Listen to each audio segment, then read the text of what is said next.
everyone, welcome to my dump truck. Today we are working on some renovations. So cranberries are a perennial plant, so that means they just reproduce year after year. But when it gets time for us to replant, we only do a couple acres at a time. So our cranberry marsh, we have 230 acres of just cranberries. So we don't replant everything in one year. We space everything out. So if we have varieties that we really like that we want to replant this spring, I'll talk about that later, but when the vines have kind of reached the end of their growing cycle, we know usually a couple years in advance when it's time to replant. So after the final harvest of those beds or those vines, after the final harvest, we'll go out and actually burn those vines down, and then we will go out with like a lawnmower and just kind of clip all those vines down, and then we come out with a big excavator and then dig up all of those old vines and all of the dirt that the vines were growing in, and then we haul all of that old material out in dump trucks. So that's what we're doing today, is we're hauling all this old material out, so then when we finish all of this, we will haul in new sand. So I can show you guys kind of what's going on here before I start driving. So you can see this is old dirt that the cranberries were growing in. So you can see this is an older bed. So it's growing in this really dark, peaty soil. And this soil we don't like to use anymore just because it holds so much moisture. So the sand that we're going to be bringing in once we have all this material hauled out is more of a white, sandy sand soil. That's just what we have out here. Cranberries really love to grow in it. It doesn't hold moisture as much as this dark, peat-like soil. So you can see we've dug up all the soil and kind of pushed it. We're just finishing up this bed now. So there was 2 rows the entire length of this bed here, and he's just digging it out and then dumping it into the back of this dump truck. And then we are just hauling this and dumping it throughout our property. And we use this dirt to fill in any low spots that we have on our property. We also just dump it in piles and use it later for road repair. So that's kind of what we're doing today, and then hopefully we'll finish this. You can see just how far we have to go before we're done. So hopefully we'll finish this up in the next couple days, and then we can start hauling fresh sand in later this week, maybe beginning of next week. So we'll see. Okay, so I figured out how to mount my phone, so this will be interesting. Hopefully I can show you guys around without you falling off or something. But I did a few laps already. I just wanted to make sure that the roads weren't too icy before I drive myself into a ditch or something. So my truck, it's a Sterling dump truck. I don't know anything else about it. It's an automatic, so I'm not driving a manual or anything. I know how, just not well enough to keep up with everybody. So my truck, I just literally push buttons. I have a reverse neutral and drive, and that's about all I can handle. So yeah, this is what we do all day. We usually start at 7 o'clock in the morning because of daylight savings, and we go until 4 o'clock just continuously driving. So I have a lunch with me today. We got a little bit of a late start today because it was so cold. Our excavator wouldn't start. I think it was 9 below this morning when I got up. So welcome to Wisconsin. Welcome to January in Wisconsin, I guess. So yeah, this is what we do all day, and I'll show you guys my route. It's super cheesy. I haven't drove. I've been kind of on maternity leave for a while now, so I haven't really done much on the marsh. So this is the first time I'm kind of back in the swing of things. So I got the easy, cheesy route where it's so easy, but I'll show you guys when we get going here. Anyway, my dump truck, it doesn't do ice very well. This truck sucks in ice. I thought I was a good driver until I got in this truck in the winter time. So if I even look at a patch of ice on the road, my truck just, Jesus take the wheel. I'm doing donuts all over the place. It's scary. So anytime I drive in the winter now, my anxiety is sky high because of driving in this truck in the winter. It can turn on a dime. It's a perfect truck in the summer because I can can turn really tight, I can do everything. It doesn't get stuck very easy, but in the winter it's just like all bets are off. So if there's like ice, the worst days are when it's sunny and there's ice out, because the ice will get slick and like I'm a goner, so I can't touch my brakes ever. If I even think about touching them when I'm coming up to a corner, I fishtail and it's a disaster, which is really scary out here. Like if I'm in a field, that would be fine, but I'm not. Like there's ditches and ponds all over the place, so if I do hit a patch, there's a chance I'm going into the water. I'm falling into a cranberry bed, I'm falling into a ditch. Like, it's just scary. So I'm going like a sloth could go faster than me today, but that's fine. So anyway, that's about my day. I'm doing this 2 days this week, and then going back into retirement for a little while. But yeah, so during the winter months, a lot of people just assume that we're not doing anything, because again, with cranberries, they just think it's a harvest product. Like it just grows and develops, and then that's it. Like that's all you do is just September to October, and then your season's done. No, like winter is probably one of our busiest times. Sorry for the rattling, but yeah, so it gets cold in Wisconsin, obviously. Cranberries don't grow in water, but we do use water throughout the year to protect the cranberries, especially in the winter months, because it does get so cold and there's already buds on the vines for next season. We want to protect those, obviously. So when it gets cold, or if it gets cold and windy in the winter, we will put water on top of the beds or on top of the vines. So we'll put like 24 inches of water just so all those vine tips are covered, and then we just let that water sit there for a week to 10 days and wait for that water to freeze up into a layer of ice.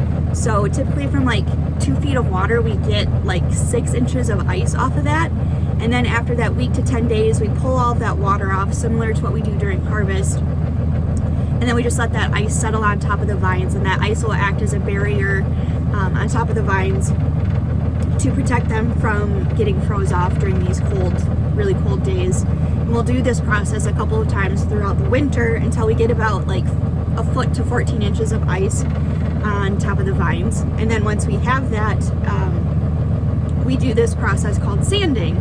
So cranberries grow in a very sandy, acidic soil, like I've said before. So we have an abundance of that out here. Not an abundance, we have a lot of that sand out here. So once we get that thickness of ice, we'll load up our dump trucks full of sand, and we will drive out into the cranberry beds on top of that ice in a loaded dump truck, and we have this spreader that we hook onto the back end of our truck right underneath the tailgate. So when we pop open our tailgate and raise the box up, there's an auger at the bottom of the sled, and we just drive in straight lines up and down the beds, and then we just spread a thin layer of sand on top of that ice, so we get about like a 1/4 inch of sand on top. So then in the springtime, when all that sand melts, the vines get a fresh layer of sand, and that sand kind of pushes the vines down, and it causes new growth, and it also helps with insect control. So any bugs that might have laid eggs in the summer that have survived the winter, that sand kind of pushes those eggs down and suffocates them, so we don't have to treat for bugs later on. Alright, so I've got a full load. Buckle up for this bumpy ride, and I'll take you to my dump site, so hang on. So as you can see off to the right, this is a bed that is under ice already, so you can see how crispy and flaky that is. That's a good sign. And then to my left is the bed that we are digging up, so the road is right in between. This is called a dam that I'm driving on right now. So typically, like if you look to the left, there's a ditch next to that dirt pile. It's a couple feet down, not too far. And then straight ahead of me here, where the road turns, there is a large ditch that is pretty far down and full of water. So I'm coming up to this corner, and I can't touch my brakes, because if I do, I will fall and die. Just kidding, but kind of. So you can kind of see that ditch right there. I'm not going to get too close.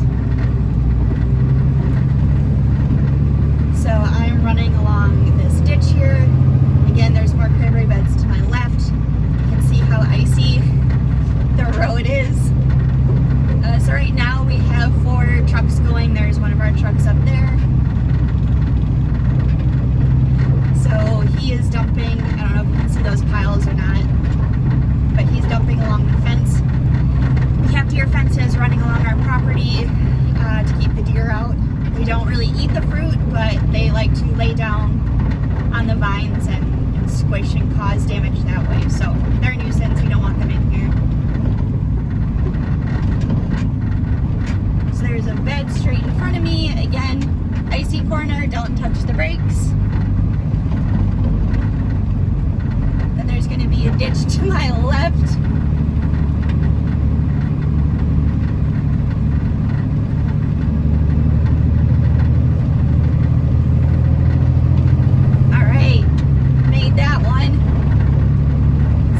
Going 7 miles an hour. I am going warp speed.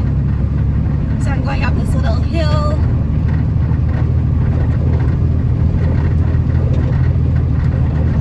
And there is going to be a giant pond to my right. There you can see it in ice.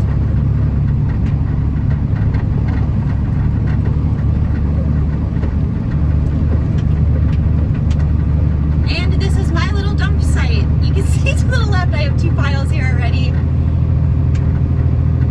So I just follow my tracks.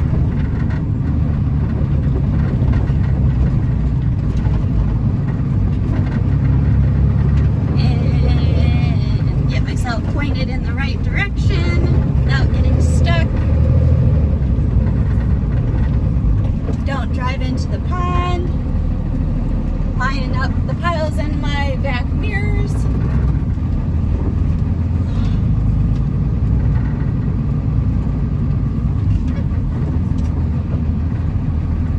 Make sure that my driver's side tire is touching my previous pile, pop my tailgate, and dump.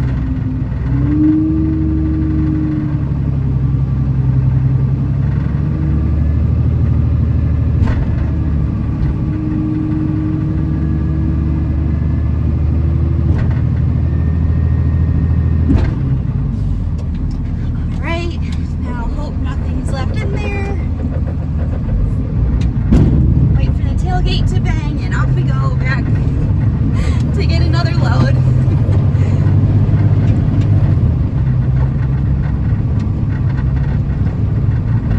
So again, pond is to my right, and then we've got beds down here to my left.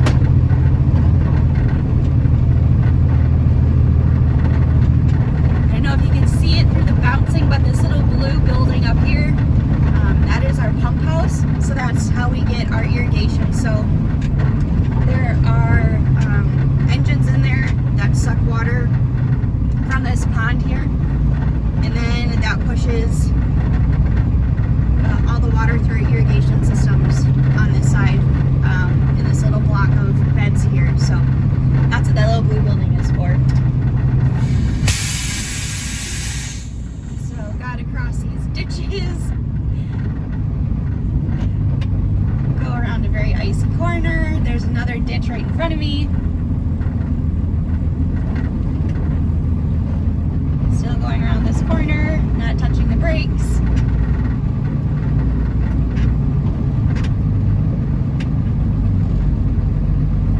Always keeping an eye on my back tires to make sure that I'm not too close to the edge. And then turn down this dam.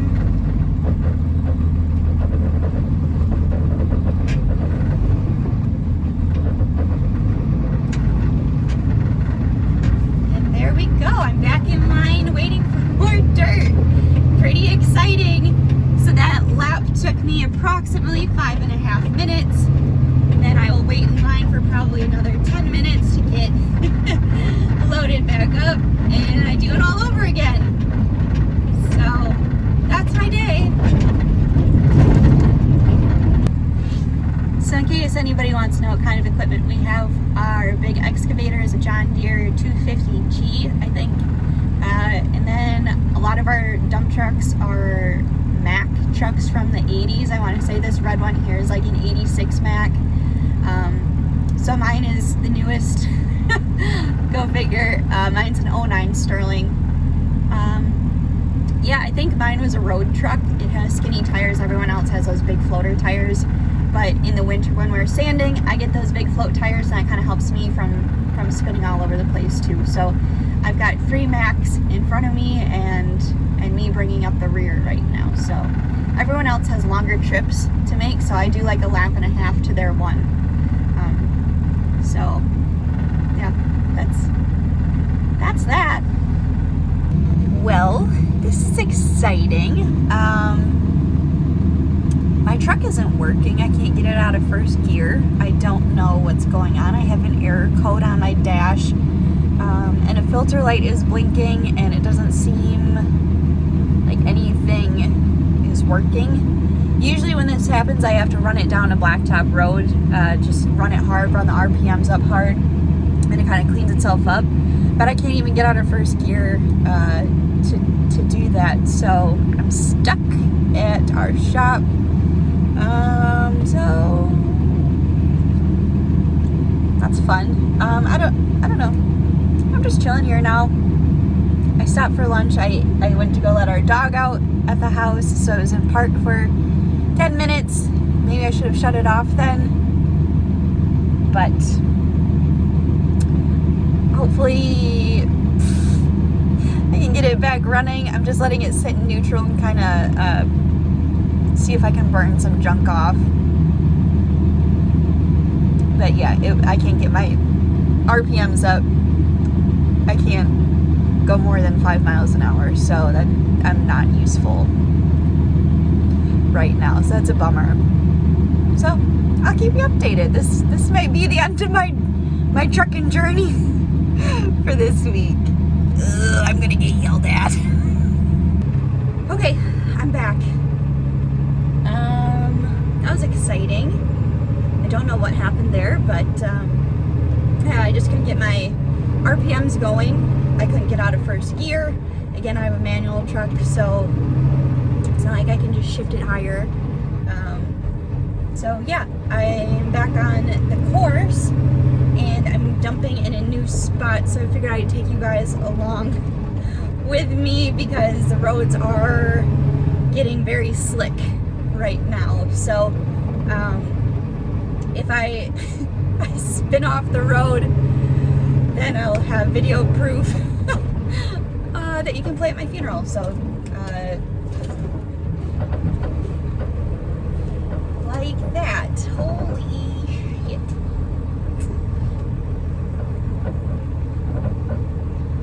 Oh Lord.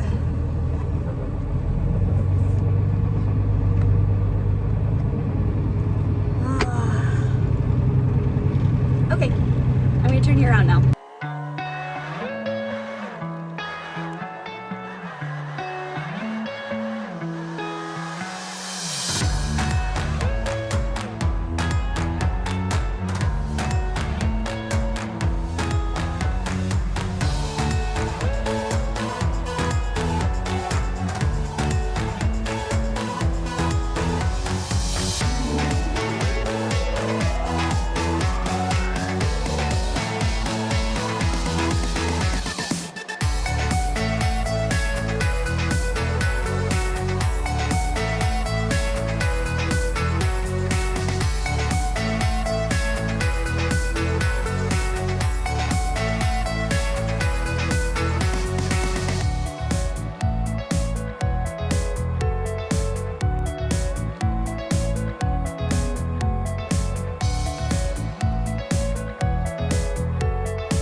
Made it.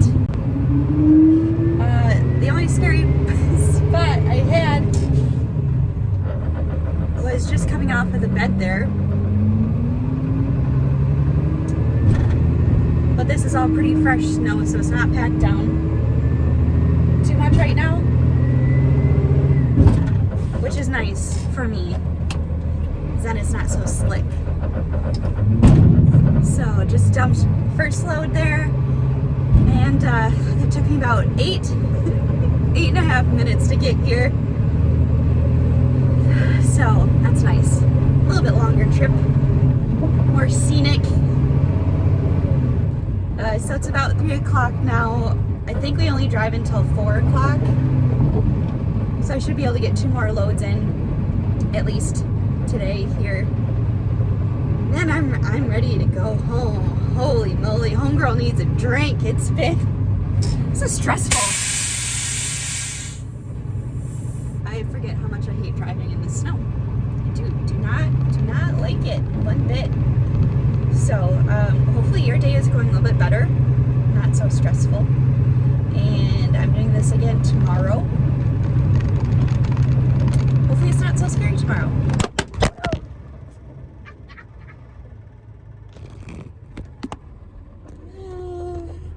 That's my cue to leave. Bye-bye.